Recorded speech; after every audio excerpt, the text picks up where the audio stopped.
aku sendiri aja hari ini capek banget.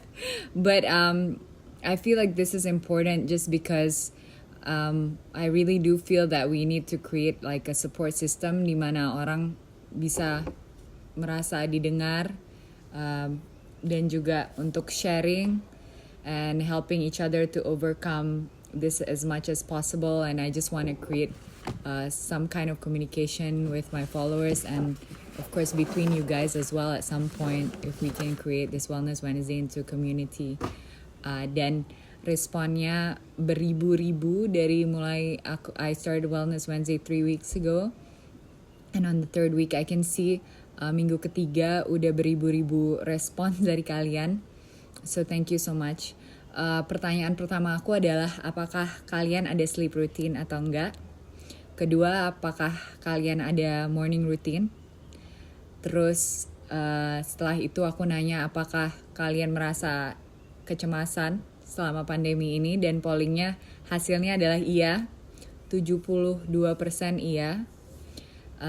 Dan apakah Anda tahu perbedaan antara stres dan anxiety itu apa? Dan ternyata banyak juga yang tahu dan banyak juga yang nggak mengerti. Tapi yang paling penting adalah respons kalian, karena itu menunjukkan bahwa ini relevan dan ini penting untuk dibicarakan. So insya Allah saya bisa setiap Wednesday atau setiap hari Rabu ngobrol dengan kalian tentang topik-topik yang aku rasa secara intuisi aku perlu didiskusikan. Sometimes I feel like, yang ngapain aku ngerjain Wellness Wednesday ini, soalnya semua informasi ini juga bisa di Google. Tapi mungkin perlu diingatkan saja gitu, dan aku adalah salah satu orang yang memang sangat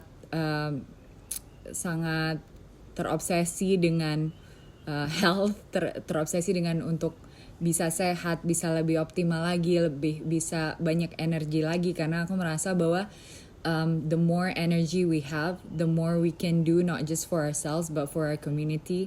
Dan biasanya yang aku lihat dan aku sadari dari aku kecil sama sampai sekarang itu bedanya apa? Aku tambah punya banyak energi, tambah banyak aku bisa memikirkan orang lain daripada diri aku sendiri. Sedangkan dulu waktu aku kecil, bukan kecil, lebih muda dari ini aja, sebelum aku olahraga, rutin olahraga, tidur yang baik, makan yang baik, itu aku selalu a bit selfish lah, more to the selfish side, like aku dapat untungnya apa kalau aku berteman sama orang ini, untungnya apa kalau aku begini gitu. Kesini-sininya aku merasa lebih sehat lagi dan punya energi yang lebih untuk menaruh perhatian kepada orang lain, orang yang aku sayang, komunitas aku, dan pastinya charity di mana aku ikut volunteer atau involve di sana. So I just wanted to share that. Banyak juga teman-teman yang selama pandemi pastinya banyak orang kan terefek dampak dari luar ya, dampak dari kejadian di luar. And as humans, we are so we count on order, some kind of order, and chaos and uncertainty atau ketidakpastian, dan chaos itu membuat badan kita stres secara langsung atau tidak langsung. So today I just wanted to discuss a few things. I actually write all your input down. Maksudnya kalian ngapain aja sleep rutinnya, dan banyak sekali sleep rutinnya sebelum tidur ngecek HP, which is normal, aku juga. Cuman itu nggak membuat kita tidur dengan baik, atau itu tidak merelaksasi kita sebenar-benarnya. So I wanted to talk to you about that. So today's topic, as I said just now, is anxiety. And pastinya dengan keadaan sekarang, aku yakin dan pasti banyak dari kita merasa cemas atas mungkin job security kita, atau masa depan kita bagaimana, apakah kita bisa masih bersosialisasi. Apalagi teman-teman aku yang extrovert udah merasa nih agak gimana, things are starting to open up now. Tapi the new normal bukan hanya new normal yang di luar sana apa yang terjadi, tapi new normal yang kita create sendiri juga. So I wanted to share with you bagaimana kita bisa mengambil alih atau kontrol atas hidup kita dan membuat new normal dan rutinitas untuk diri kita sendiri yang lebih sehat dan pastinya membantu kita untuk bisa lebih bahagia lagi, lebih joyful lagi, dan bisa berbagi lebih lagi dengan orang yang kita sayangin dan cause-cause yang kita pedulikan, like the causes that are close to our hearts. So I wanted to say thank you, like I said just now, and it really means a lot to me when I have a support system, teman atau suatu figure atau orang yang dimana aku terinspirasi oleh health habitsnya. Jadi aku mau mencoba untuk bisa sharing untuk menjadi orang itu buat kalian follower aku. So I feel like anxiety is important, but more importantly, I wanted to let you know that anxiety is a form of human survival juga, fight or flight instinct kita. Jadi untuk survive, kita kan harus zaman dulu tuh, zaman gua, pas kita tinggal gua, humans have to fight for survival. So the stress is actually a form of survival, but now we're in comfortable homes, but yet we still feel stress. Why? And I think anxiety can also be positive. Kalau aku menggunakan kecemasan aku secara positif, karena di entertainment kan we have to go on stage, we have to perform, we have to meet new people. Sometimes it makes me nervous, but the right amount of anxiety can help us perform better and stimulate action and creativity. Dimana nervousness aku bila aku di panggung, sekarang udah mulai bisa aku olah menjadi sesuatu kecemasan atau nervousness yang positif. Kita deg-degan untuk sesuatu yang baik sama deg-degan sama takut hampir sama. Jadi we have to change that mindset, because being joyful and being positive you need to be counterintuitive. Counterintuitive tuh artinya mungkin perasaan kita pengennya tidur atau hiding dari dunia di bawah meja mana, tapi yang harus kita lakukan sebenarnya adalah untuk take a deep breath dan memberanikan diri untuk menjalankan keseharian kita sepositif mungkin. Banyak sekali teman-teman yang aku lihat kalau ada anxiety malah meng-cancel apa yang mereka harus lakukan. Menurut aku sah-sah aja kita mengambil days off, dan days off itu loving yourself bukan berarti bermalas-malasan di rumah, but sometimes you need to honor your body. Kita harus mendengarkan badan kita, apa yang kita perlukan, apakah itu istirahat, tidur yang rutin, makanan yang lebih bergizi, atau kita membutuhkan pertemanan yang lebih sehat misalnya. We really need to listen to our body. So me and Alejandra has come up with a few notes. Bagaimana anxiety atau kecemasan itu bisa memanifestasi dalam badan kita secara fisik. Nomor 1 adalah sakit perut, pusing, digestive problems, sakit kepala, insomnia atau isu-isu masalah tidur, lemas, bernafas dengan cepat atau bernafas dengan dangkal, shortness of breath, pounding of heart, deg-degan, sweating, berkeringat berlebihan, shaking, trembling, muscle tension atau pegal-pegal. Terus kalau secara mental, bisa kita ngerasa risih, kayak gak bisa duduk diam, terus sangat gak terkontrol pemikiran negatifnya, atau terlalu banyak mikirin masa depan, bagaimana ini, kalau ini bisa salah, itu bisa salah. Terus increase irritability, berarti kita cepat sensitif pada apa yang terjadi di luar. Impending doom, nervous, susah berkonsentrasi, dan pastinya marah tidak dari it's irrational anger. Jadi marah tanpa sebenarnya secara rasional kita tidak bisa mempertanggungjawabkan kemarahan kita karena lebih dari takaran yang seharusnya. Pastinya semua dari kita udah pernah merasakan ini, tapi lately karena kita semuanya indoors dan pandemi bisa lebih lagi merasakan ini. So I wanted to share as well my experience during the pandemic and what kind of worries or anxieties that I experience. So As you all know, I'm quite busy sorting different things, different parts of my life. There's the entertainment side, there's Kisaku, my coffee shop, also my social activities dengan beberapa yayasan that I co-founded. Also, there's family, relationships, and just being a woman in general. We all have pemikiran, dan kadang-kadang aku mikir penting gak sih kalau kita sharing perasaan kita atau masalah-masalah kita, penting gak sih, valid gak sih aku mau sharing. Maybe you guys can just, as I said, Google this stuff.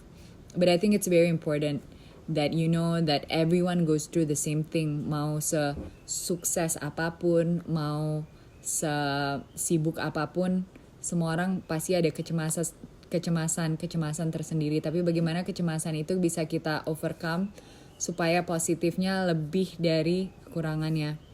Sayangnya juga aku ngerasa bahwa kita biasanya dikasihani atau disayang sama teman pas kita lagi sedih atau pas kita lagi cemas. Jadi mungkin badan kita juga kadang-kadang wants that attention, which aku sadari sekali ya, during pandemi ini banyak sekali teman-teman aku yang seperti itu, dan sah-sah aja karena memang that's just the natural response of people. And I find myself even during the pandemic, biarpun aku lagi di karantina tuh sangat sibuk dan susah sekali untuk bilang orang tuh enggak, aku nggak bisa, aku nggak mau. Aku pernah nonton Dian Sastro, dalam satu interview dia bilang dia harus belajar untuk bilang enggak, dan enggak itu untuk menyayangi dirinya sendiri. Dan aku respect banget sama dia. Aku masih belajar untuk bilang enggak karena jujur aja susah sekali. Aku selalu mencoba untuk memenuhi request dari teman-teman untuk bisa memenuhi apa aja requestnya yang ada. So I don't know if this is still on. Hi. Okay. So what I wanted to say is apabila aku juga banyak sekali yang meminta aku bantuan atau mempunyai ekspektasi atas aku, bukan hanya kerjaan tapi mungkin even socially, aku overwhelmed. Hal-hal yang aku lakukan adalah mempertanyakan juga fact, feelings, and then what I need. Jadi faktanya apa aja, feeling yang aku merasakan apa. Misalnya faktanya adalah si Anu nelpon aku tadi malam jam 12 malam. Perasaannya adalah aku cemas dan iritasi soalnya itu jam tidur aku. Apa yang aku perlukan adalah untuk lain kali orang itu tahu bahwa itu nggak oke gitu nelpon orang jam 12 malam. Dan bagaimana aku bisa mengutarakannya adalah untuk berkomunikasi dengan orang itu. Dengan cara itu adalah faktanya apa, perasaan aku apa, dan lain kali tolong jangan dilakukan. Atau mematikan HP aku. Ini sebenarnya just normal things, but sometimes kita nggak nyadar habit-habit kita itu berulang karena kita nggak melihat itu secara fakta dan cerita, secara perasaan dan apa yang kita perlukan untuk bisa maju ke sesuatu yang lebih positif supaya itu nggak berterus-terusan begitu. So how I ease my anxiety kalau aku overwhelmed adalah aku menulis semuanya. I write everything that I have to do, everything that I think I have to do, everything. Seminggu itu apa yang harus aku lakukan yang wajib, apa yang harus aku lakukan karena aku mau, aku terdorong untuk itu. Jadi aku tulis semua dulu, baru aku prioritasin yang mana yang penting dan mendesak, yang mana yang penting dan gak mendesak, yang mana yang gak penting. Kadang-kadang kalau kita terlalu banyak dari luar itu mendapat input atau mendapat suaraku atau mendapat masukan atau request, kita jadi overwhelmed anxious sendiri. Ini aku ngomong from my personal experience ya. So I write it down. And then I process anxiety itu. Jadi deg-degan itu atau kecemasan itu aku proses, nggak aku tahan-tahan. Kadang-kadang kalau aku butuh sendiri untuk memproses itu semua, menulis itu semua, atau memproses itu lewat nyanyi misalnya, atau istirahat yang cukup, atau mencari tahu sebenarnya kenapa sih aku merasa kayak gitu, solusinya apa aja. Terus aku sangat terbantu dengan daily practice meditasi aku. Meditasi itu bisa banyak cara untuk aku sendiri. I meditate for health. Jadi circulation of chi, circulation peristaltik, lebih ke relaksasi dan pernafasan untuk bisa berada di sini dan sekarang. Dan itu sangat penting untuk kita berada di sini dan sekarang, karena otak kita itu selalu film yang dimainkan itu film yang di depan yang mungkin tidak akan terjadi atau film yang udah terjadi. Nah, hidup kita itu kan sekarang. So, I think being present is very important. Dan of course, respecting badan kita perlu apa yang aku bilang tadi. I wrote this all down. And some things about ourselves that we're not happy with, we also have to understand maybe it's a function of our survival. Misalnya, ada teman aku yang kayak komplain terus tentang perutnya buncit atau perutnya gemuk gitu. Tapi dia malas olahraga. Sebenarnya lemak itu diperlukan juga oleh wanita untuk memproses hormon dan sebagainya. Dan kadang-kadang ada koneksi dari mental kita ternyata pada perut atau lemak yang ada di badan itu insulasi perasaan kita. Kalau kita terlalu menahan perasaan kita, ada juga dampak lemak itu susah hilang, percaya atau enggak? Why don't you read it? Satu hal lagi yang membuat aku lebih tenang adalah untuk men-set niat aku minggu itu. Jadi niat tuh harus jelas, apa yang gak termasuk dalam niat-niat yang minggu itu gak usah dijalankan dulu. Terus mempertanyakan apa yang kita lakukan. Kadang-kadang dengan keseharian kita sibuk kan ya, setiap hari itu melakukan satu aktivitas dan satu lagi kita nggak mempertanyakan kenapa kita harus melakukan itu dengan orang itu atau harus melakukan itu anyway. So that's important to meta think about what you're actually doing and what kind of consequences you have towards your actions. And aku sih kalau misalnya hari Minggu, I like to sit down and reflect on people I meet. Aku selalu berpikir tentang orang-orang yang aku temui minggu itu, karena setiap minggu biasanya aku ketemu banyak orang baru. Even selama pandemic ini aku diperkenalkan ke orang-orang baru lewat Zoom untuk kerjaan. Aku mengingat nama mereka, I remember their names, I try to recall their names, apa yang aku bisa pelajari dari mereka dan bagaimana kedepannya aku bisa bekerja dengan mereka lebih optimal lagi. Atau sekedar nginget namanya sih, karena kadang aku bertemu banyak orang aku sampai lupa. Terus bagaimana aku bisa melakukan sesuatu itu lebih baik lagi dalam minggu itu, biar minggu depan aku tidak mengulang kesalahan itu lagi. Terus yang terakhir adalah yang aku sadari, aku lumayan kritis sama diri aku sendiri. Dan aku ngerasa bahwa itu gak penting ya. Either kita melakukan hal yang kita niatkan atau kita tidak melakukan. Untuk kritis kepada diri kita sendiri tuh menambah beban gitu. Mungkin di masa lalu itu memotivasi aku untuk lebih baik lagi. Tapi untuk sekarang aku rasa aku masih banyak harus belajar, tapi gak usah juga menyakiti diri kita dengan kritik-kritikan yang gak akan membantu kita. Misalnya, aduh kamu kok gemuk, kamu kok ini gitu. Jangan sampai otak atau pikiran kita meracuni diri kita sendiri. So, untuk anxiety, Alejandra and me sudah menulis beberapa hal yang bisa membantu, karena menurut survei membuktikan bahwa kalian itu isunya adalah tidur. So, tidurnya gak rutin, gak cukup tidur, kebanyakan tidur, susah tidur. Dan tidur adalah sesuatu yang people always take for granted. Orang itu gak ngerasa tidur itu penting. Padahal tidur itu sangat penting untuk hidup. Menurut aku, tidur itu lebih penting dari makan.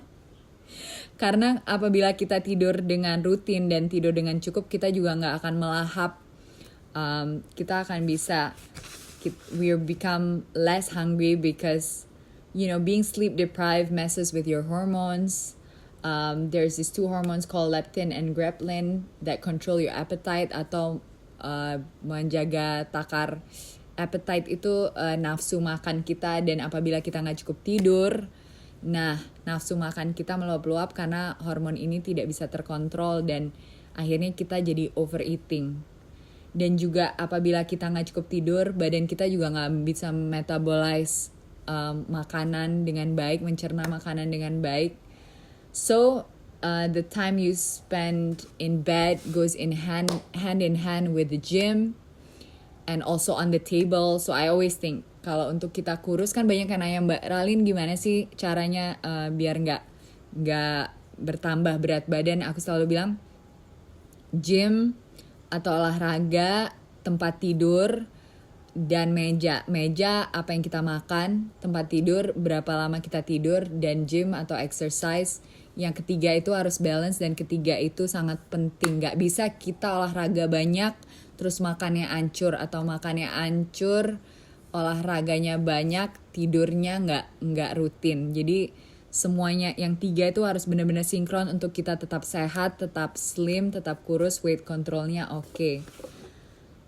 Satu lagi, so weight control, and then sleep. Kebanyakan dari kalian gak bisa tidur karena main HP atau entertainment like nonton atau mendengarkan musik atau ngobrol sama pacar. Oke, fine aja, tapi hanya untuk kalian tahu kalau kita gak cukup tidur, otak kita juga gak bisa memproses informasi dengan baik, memory kita juga tidak bisa setajam atau daya ingat kita akan turun pastinya. Mood kita juga nggak bisa terkontrol. Kita akan bereaksi tidak sewajarnya karena otak kita tuh nggak bisa melihat yang mana yang real, yang mana yang enggak. Fungsi itu tuh agak terkompromis gitu, terkompromi kalau nggak cukup tidur. So chronic lack of sleep, kalau misalnya kita berterus-terusan gak cukup tidur, also raises the chance of mood disorder. And mood disorder itu bisa menjadi sebuah mental health. Why I think it's so important to talk about these little things. Kenapa saya merasa bahwa ini semua penting sekali untuk didiskusikan.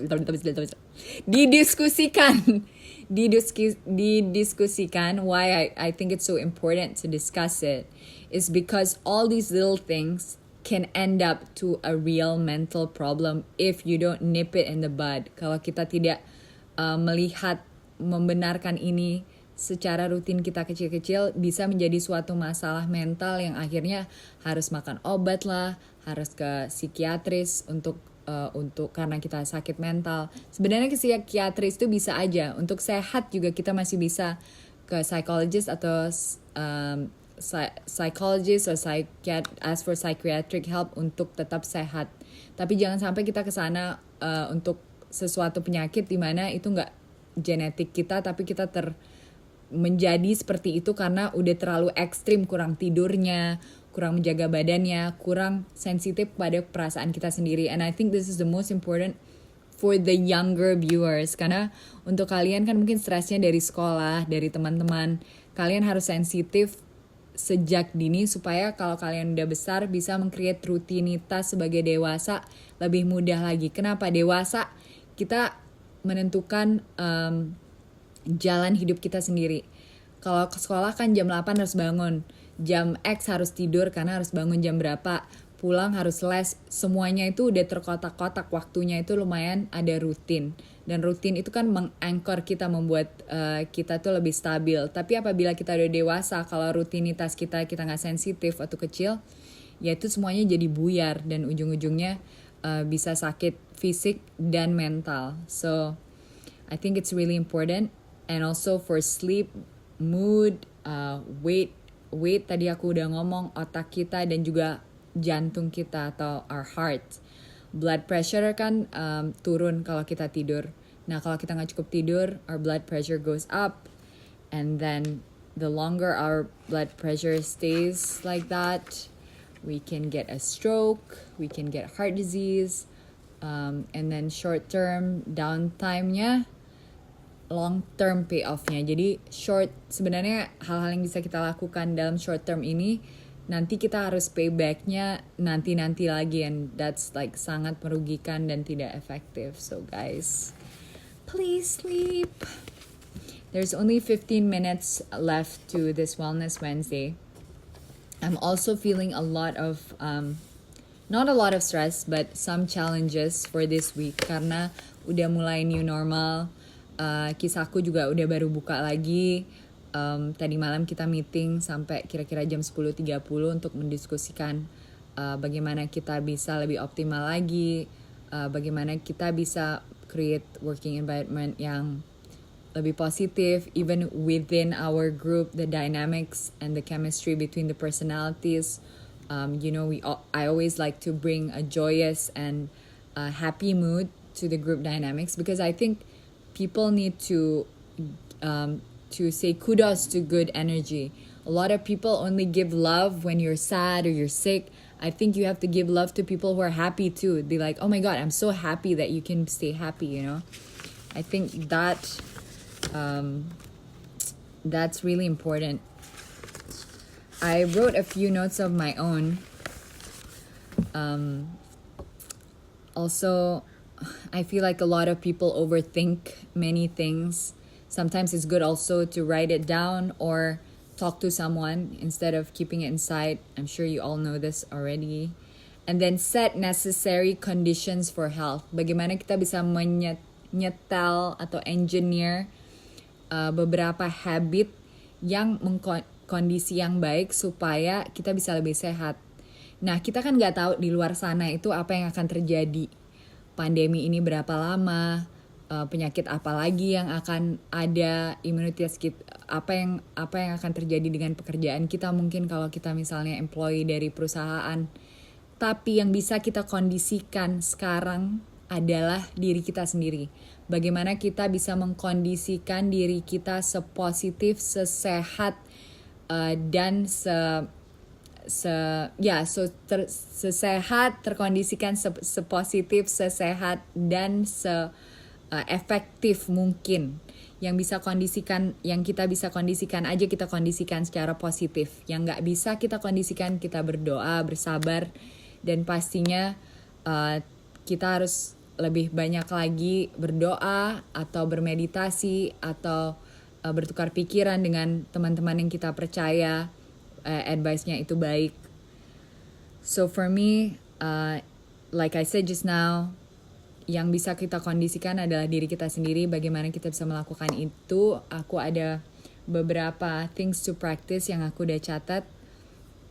Tapi aku juga mau bilang, kita tuh harus menggunakan pemikiran kita, otak kita, badan kita itu towards hal-hal yang menguntungkan diri kita sendiri.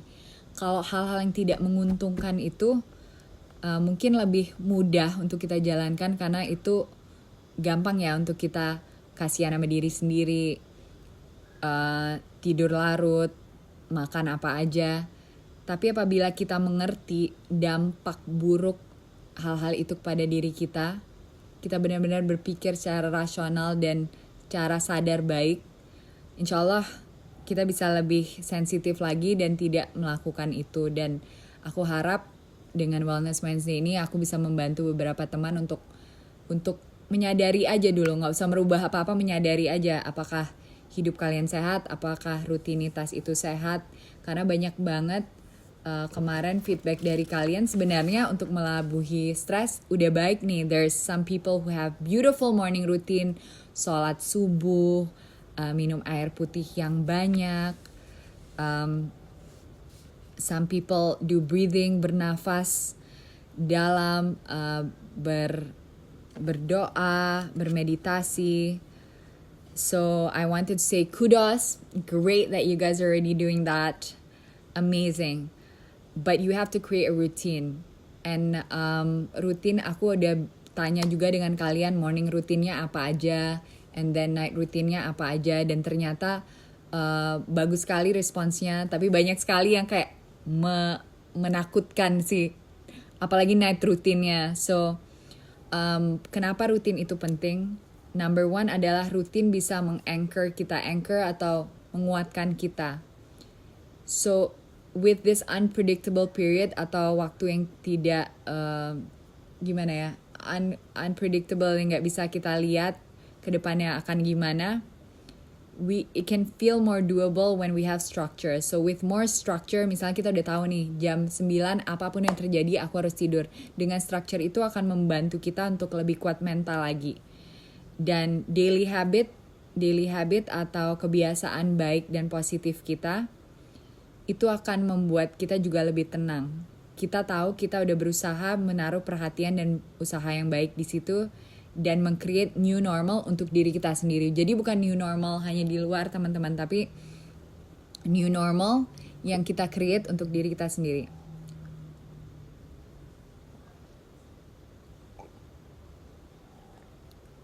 So I think that's important. Udah saya cover tadi sleep routine. So I think that's what I wanted to talk to you about. The basic points are just kita tuh harus benar-benar mengutamakan tidur ya teman-teman. Tidur. Because everyone's problem was just like a big huge sleep problem. Dan aku juga selalu bilang kalau orang bilang, oh gimana kulitnya biar clear atau kulitnya bagus atau bisa kurus atau apa, itu semuanya tidur. Minggu lalu aku gak cukup tidur, aku udah jerawatan banget minggu lalu. Then I decided to sleep, drink more water, minum air putih, dan tidak makan daging minggu ini. Sebenarnya udah beberapa minggu aku gak makan daging dan ternyata it's been doing well for me. So, makan daging kalau bisa dikurangkan. Makan daging ayam, ikan, apapun itu. Kalau bisa banyakin sayuran, buah-buahan. Dan kalau mau karbo, tolong avoid roti. Roti dan mentega itu parah banget, okay? So, 13 things to practice just to end my talk. We have to practice curiosity atau sifat keingintahuan kita supaya kita bisa lebih aware dan lebih banyak pengetahuan tentang kesehatan atau apapun itu, lebih curious tentang bagaimana ini terjadi, lebih kepo lah dengan kesehatan. Kedua adalah gratitude atau bersyukur. Bersyukur bukan hanya bersyukur di mulut aja, tapi benar-benar dirasakan. Di saat-saat kita tahu bahwa kita itu beruntung, kita bersyukur dalam hati dan dirasakan, karena rasa bersyukur itu adalah juga satu bentuk dari obat dan pahala. Ketiga adalah meditasi. Bisa dipelajari di Google, bisa dipelajari lewat kursus. Meditasi itu berdiam diri dan mencoba fokus kepada pikiran daripada fokus pada pernafasan daripada pikiran. Dan untuk berada di sini dan sekarang. Number 4 is compassion atau rasa sayang, rasa cinta kita terhadap diri kita sendiri, terhadap Allah, terhadap teman-teman, terhadap komunitas kita, bos kita, tempat kerja kita. 5 adalah self-awareness, kesadaran diri kita, kesadaran baik kita. Keenam, deep breathing.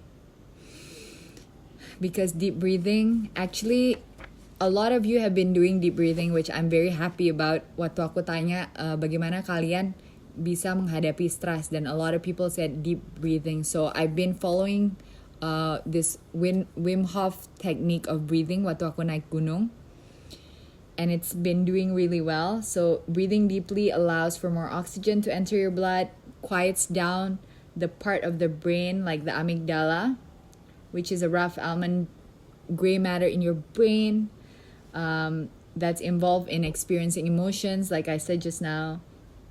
And of course, you can handle your anxiety response better. More oxygen can also mensinkronkan hati dan breathing kita. Dan itu juga sebenarnya meditasi yang baik itu bisa melakukan itu juga. So deep breathing. Number 7, active listening.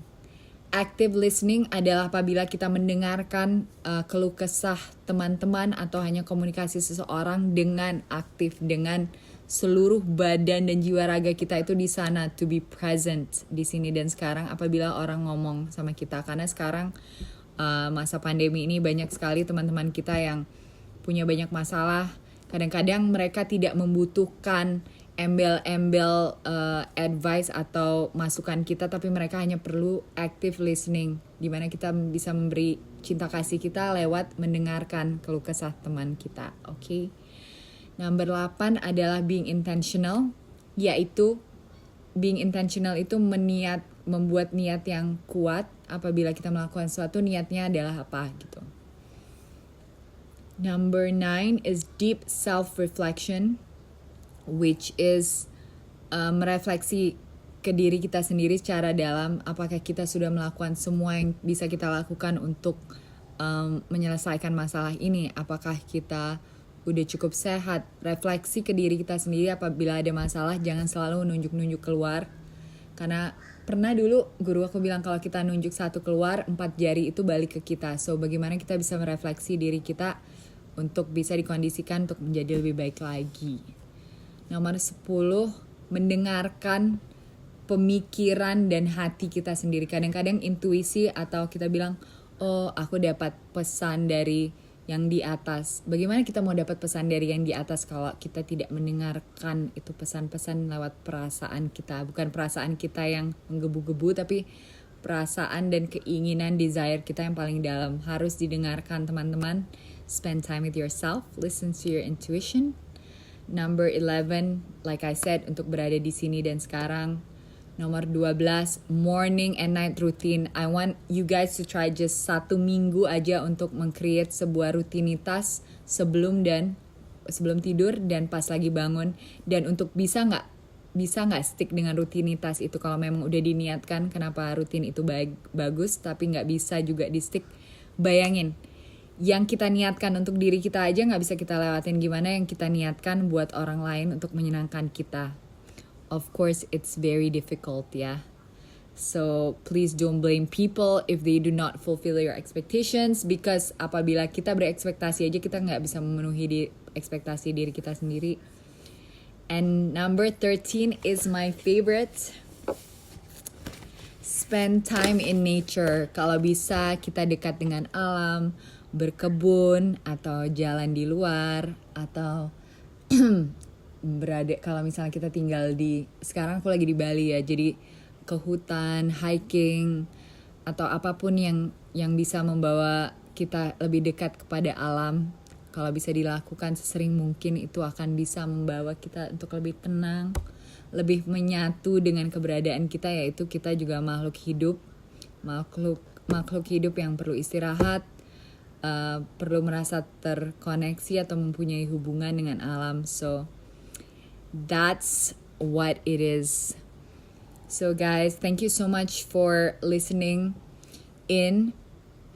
I'm so happy that I can do this with you guys, and responsnya itu bagus sekali. Aku sangat berterima kasih banyak teman-teman yang menyupport aku, apapun embel-embel yang mau aku lakukan lewat Instagram. Sometimes I mix English dan bahasa Indonesia, tapi semoga kalian mengerti. Dan kalau nggak mengerti, di sesi pertanyaan untuk Wellness Wednesday berikutnya, aku akan memberi kalian space untuk bertanya atau mengungkapkan perasaan kalian untuk mendapatkan feedback lagi. So, it is Wednesday, the middle of the week. I pray that everyone out there has joy, has good health, is in good spirits, and of course never feels alone. I don't wish it upon anyone to feel that they're alone. There's always people to share. Selalu ada orang yang dimana kita bisa sharing. Selalu ada orang-orang baik di luar sana. And also you can always reach out to me as well. I'm going to share a contact for my Wellness Wednesday soon. Minggu depan, hopefully we're gonna have a guest. Minggu depan aku ingin mendiskusikan menjadi seorang wanita, because I think it's important that women understand that we're all kind of going through the same difficulties physiologically, mentally. Sangat susah. Tantangan menjadi wanita itu tidak segampang yang kita kira, apalagi untuk teman-teman yang masih muda. Aku menjelang umur segini udah merasa ada hal-hal yang dulunya gak pernah sakit, sekarang udah mulai sakit. Dulu aku bisa tidur kurang dan tetap optimal, sekarang udah gak bisa lagi. Just being a woman physically, you're going through a lot of things, and hormonally, secara hormon juga, secara mental juga, karena seiring dengan umur kita juga tidak terlalu fertile lagi. Mungkin untuk yang ingin punya anak harus dipikirkan tentang hal-hal itu. So hopefully this guest will want to join me next week, and I'm excited to have a guest because I think I need input also from someone who knows best and someone who is older, who's been through a lot of things in life, being a woman. And I also want the male viewers atau cowok-cowok yang nonton show atau live IG aku ini untuk ngerti bahwa jadi perempuan itu gak gampang loh. Secara fisik aja kita setiap bulan itu going through so many things hormonally. Untuk mungkin cowok-cowok yang di luar sana bisa lebih pengertian, lebih sensitif dan lebih dan juga lebih apa ya, lebih ngerti bahwa kadang-kadang don't take it personally. Mungkin pacar kamu, the woman you love is going through her own thing, so don't take it personally. Just to be more loving, to be more kind and understanding instead of judgmental, because everyone's going through a struggle, especially us women. We have a lot of things we need to think about, and biologically we're built differently as well. Mentally we have a lot of thoughts and worries, especially single girls my age maybe. So I want to stay open for this conversation and transparent, also and personal pastinya, karena aku percaya apabila kita jujur tentang hal-hal yang kita rasakan, hal-hal yang kita lakukan atau laluin, kita bisa lebih